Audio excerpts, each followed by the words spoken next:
BBC Radio London. Your London. Your 100 lives.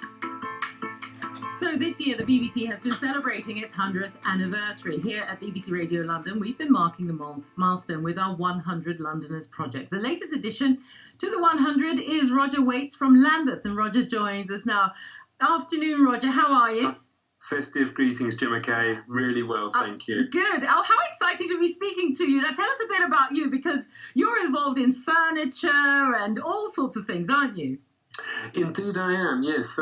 I was privileged to be running a furniture retail and restoration company that was 121 years old. It was a family business, but really sadly we had to shut it in 2021, largely due to COVID.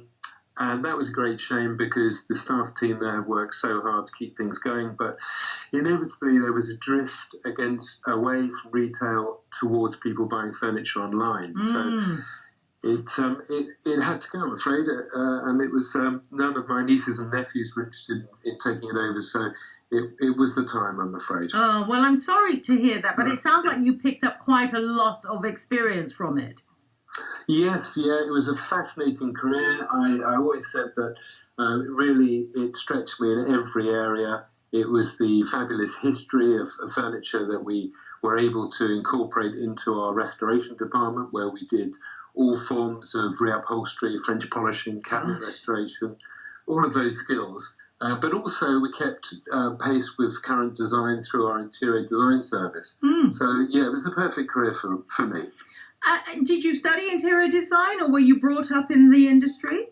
I was brought up in retail. I had a brief period with M&S in commercial management, and I did some study as soon as I joined the company, which was way back in 1985. But since then, it was just through observation and exposure to just great people in the trade. And I mean, how, because nowadays people say that even with furniture and with items for their home, that there's a kind of throwaway mentality to it. You must have seen such beautiful furniture that was brought in that needed to be restored.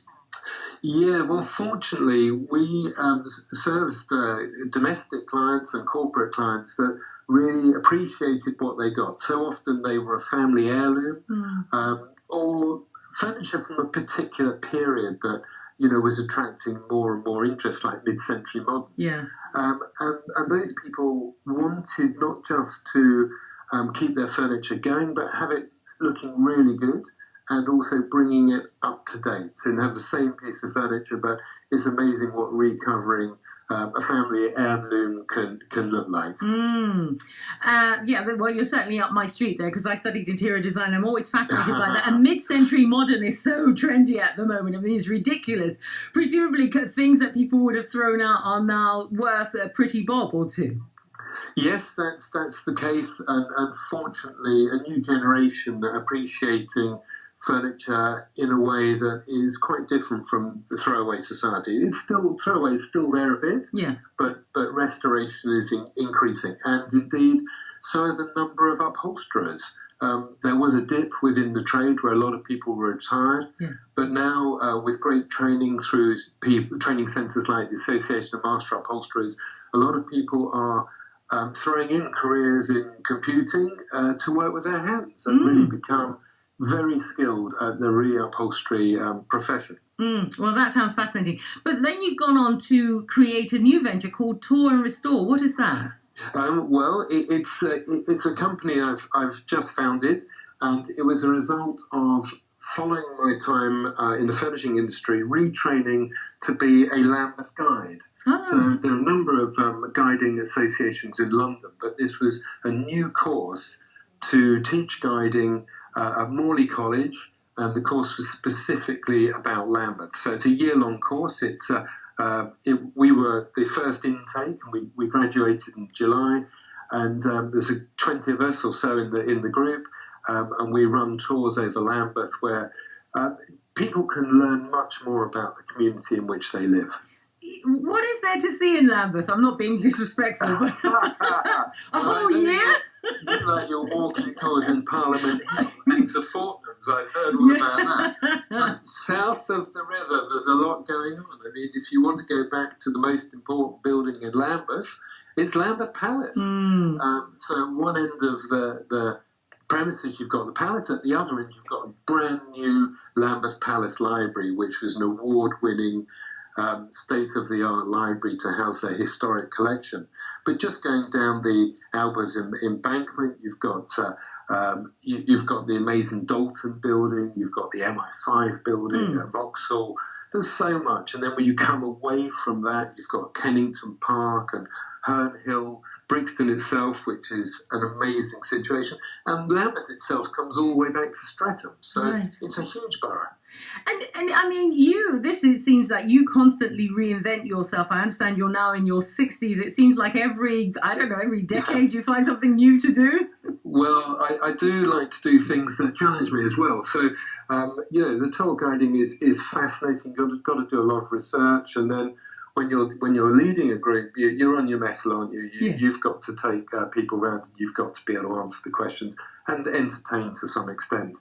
But I also thought I'd join a local choir. I'm not really a good singer, but I decided I'd put myself outside my comfort zone, and I joined a choir called Streatham Choral Society. It's over 100 people in the choir, and it sings to a really high standard.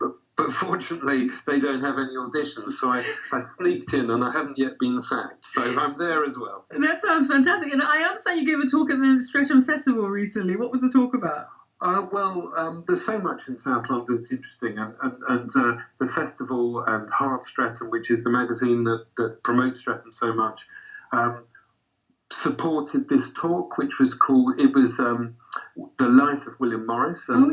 We've done a lot of talks in the past about liberty and Morris and the Georgian furniture and Art Deco, all sorts, but I felt that not many people knew the incredible character of William Morris and just how many facets there were to him, from radical politics to fabric design, and running his own company, which after all was an incredible success. Yeah, I had to learn a lot about William Morris when I was at the Inchbold School of Design. I was like, there's so much to learn. But, really important, actually, because when you look at the history and you see how it develops and also how it is retained through the years, it's quite a fascinating thing.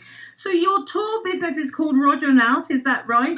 That's the strapline. That's the strapline. But anyone wanting to access tours around our area should just go onto the Lambeth Tour Guides Association website. It's exactly that. It will pop up, and all the tours that are running and the talks. For example, our tutor at Morley College is doing a great talk on the Cubits. You may remember they built so much of London in the Victorian era. And our old tutor, Chris, he's not so old, but he's doing a great talk. And that's part of the Streatham Society, which is the local history society organisation within Streatham. That talk is just coming up on the 3rd of Jan, 7:30 at St Leonard's Church. Oh, fantastic. Well, listen, there's a good old little plug for him. What does it mean to you to be included in this 100? Well, I feel I've got imposter syndrome, really, because there are so many more qualified people than me. But I think it's great because it's such a vibrant group of people, and they've got so much to offer, and everyone is full of different aspects of London. And, when you put them together, you just realise how much London has to offer. It's just breathtaking. Indeed. Well, Roger, it's been an absolute delight. Congratulations on being one of the 100, and it's been a real joy speaking to you. And I shall check out your tours, Tour and Restore, Roger and Out, so to speak. Lovely to have you. Thank you for joining us. You're welcome. You take Cheers, care. Thanks again. No worries. Bye-bye. Now, if you would like to join Roger and become one of our 100 Londoners, you can nominate yourself, just like he did by emailing, just like many people did by emailing hello@bbclondon.co.uk.